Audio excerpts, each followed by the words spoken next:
coach was just talking about the consistency you've started the season with. Do you feel something different in your game? He said you kind of look more confident and comfortable. Do you feel that too? Yeah, I feel good. I think I learned a lot from last year and missing so much time. Obviously, it sucks so much, but kind of tried to take it as a learning experience. And I think it's been a good start. Definitely some stuff that we want to build on and get a little better at. But yeah. What specifically did you learn last year when you were in there?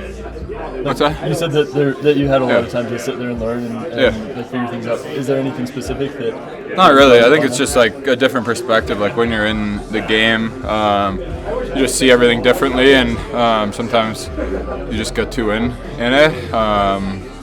Obviously, being injured is not the way you want to get that different perspective, but at the same time, you just gotta take it for what it is, and you just see the game from kind of a wider view and see some spots, and also it's just so much time kind of with yourself. Like you're isolated from the group so much, and it's just like a lot of time to reflect and talk with people, talk with your family, all that stuff, and I think that's kind of helped me just overall perspective. What about the line as a whole? You know, Kell's got 8 points, Schmaltz has 7. You've got a handful of points as well. Does it feel different out there for you guys, or what's really helping you guys click?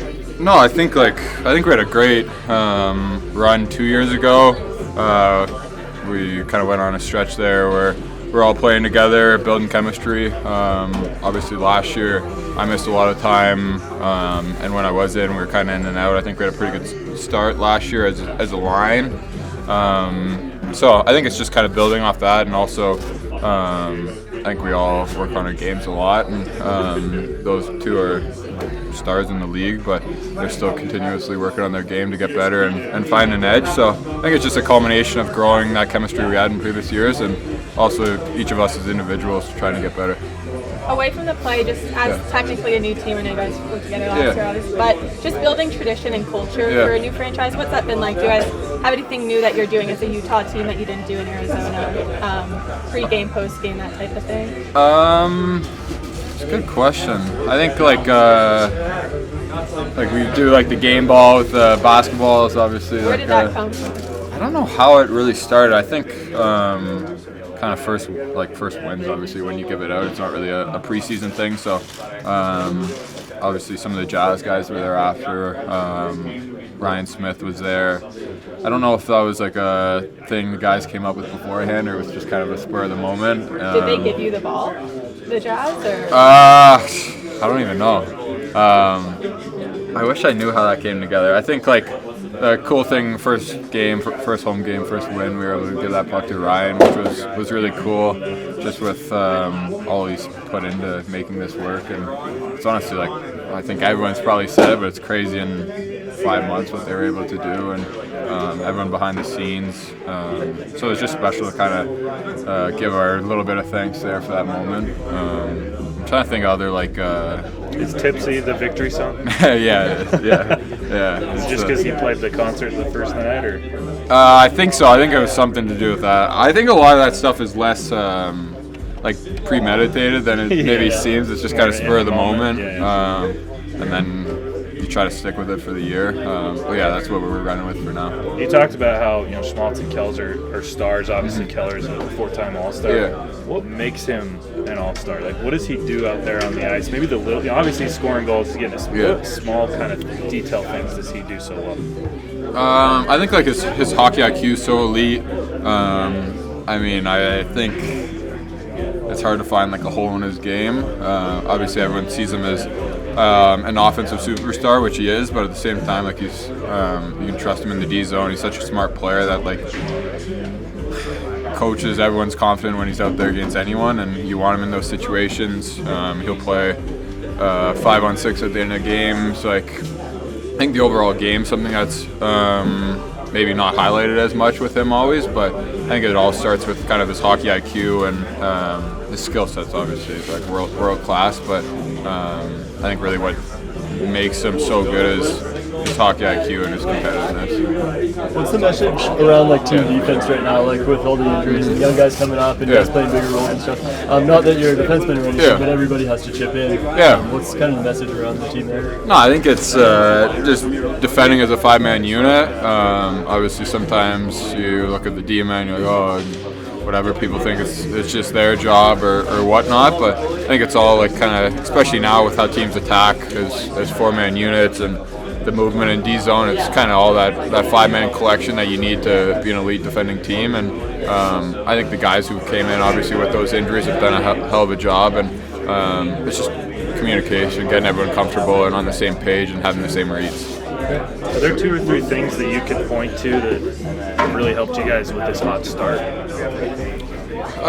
No, I think we're just dialed in. I think we had a good training camp. I think that's obviously huge. We were locked in from day one, and I think that just gets everyone on the same page. I think obviously it helps when you bring in guys who have brought in 3 Stanley Cup champions who know the importance of kind of the details, and that just expedites the process of any of those in-between things. You look at some teams like some reads are a little slow at the start of the season, or communication. There's situations where you're giving up timely goals and stuff like that, and even like some of those games we did that, but just the resilience and bounce back we've showed, I think it's a testament to our leadership and kind of what we've been able to do so far. What's the key going into tomorrow? Well, Ottawa, they defend really well since the start of the season. They're really stingy on their rush against. Their D skate well as well on their breakout. They're pretty good on their breakout. I think that will be a big key for us. And the other thing, on their rush, they make a lot of plays. They kind of hold on puck and make plays, so which will be a good test for us. After our game in Anaheim, we're not really satisfied about the way we defend against the rush. So I think we were good against the Bruins, but that will be a different challenge against Ottawa. They're more of a threat of the rush. So we'll see. Do you expect a high-scoring game? Never expect a high-scoring game. We can score high as long as they don't. It's obviously early, but you guys are 4-1-1. Are there 1 or 2 things you can point to that have helped you with this hot start? Well, I don't really have one point. I think we do a lot of good stuff, but we're so focused on trying to get better every day. So I don't really look at what happened in the last 6 or so. I'm looking more at how's our team right now and what do we have to do to be better tomorrow, and so on and so forth. I don't want to look too far back. What happened the last 2 weeks? What will happen the next 2 weeks? That's all stuff I cannot control. I don't have time for that. Bit into the season now, just how do you feel like your team has created culture or tradition in an inaugural season? Hayton was talking about the game ball and kind of just making your own kind of traditions in Utah compared to Arizona. Yeah, I think that those are the things that happen organically, and those are things happen over time. For me, culture, it takes time to build, and I think that team been together for a while, and those players start to have their own routine, their own little habits. But one thing I know is they talk about our crowd, they talk about the energy in town, they talk about how much they like to be around the city and how they like to live there. So I think that is what we're building here. What do you remember about Liam in his junior days when you were with him? A lot. As long as he doesn't remember too much of me, then.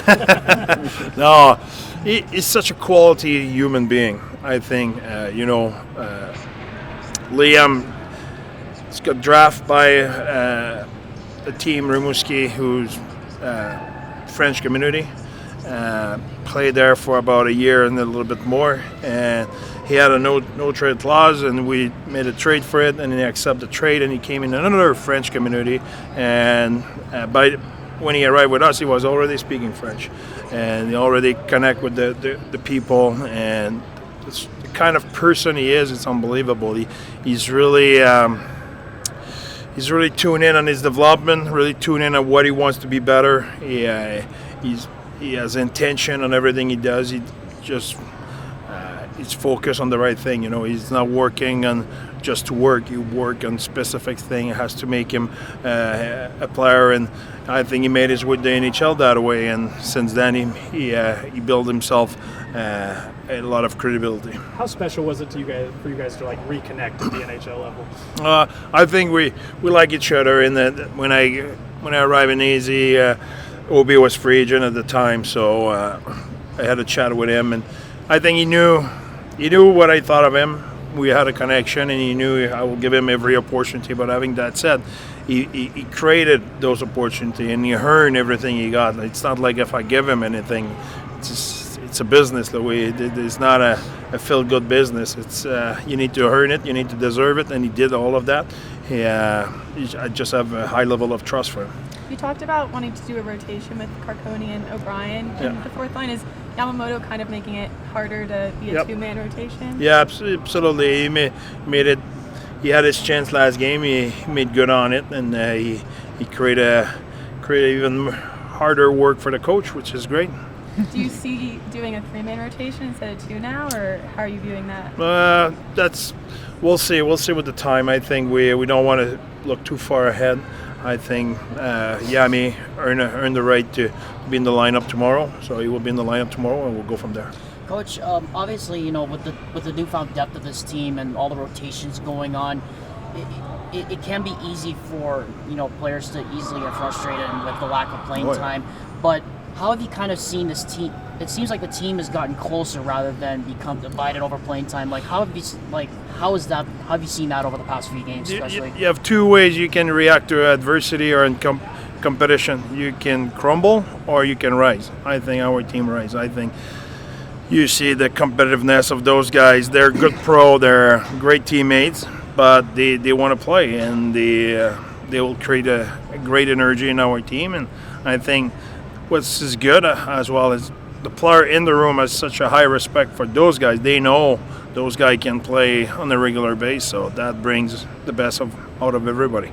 And also, in a long season like this, it's obviously difficult to stay loose. But you guys kept it loose a couple times during practice, having a couple laughs and whatnot during practice today. Like, how important is that to keep it loose during practice throughout a long season like this? That's every day. We need to laugh every day. That's the way we like to do our business. I think my whole thing with the player, I always say there's the person and there's the player. The player is all business. It's what you have to do to be better, what you bring to the team, etc., etc.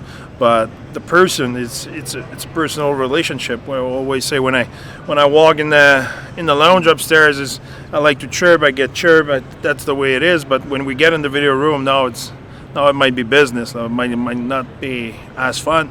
But we get out of there and we go in the gym, and here we go. We're smiling again and we're chirping again. That's the way it has to be.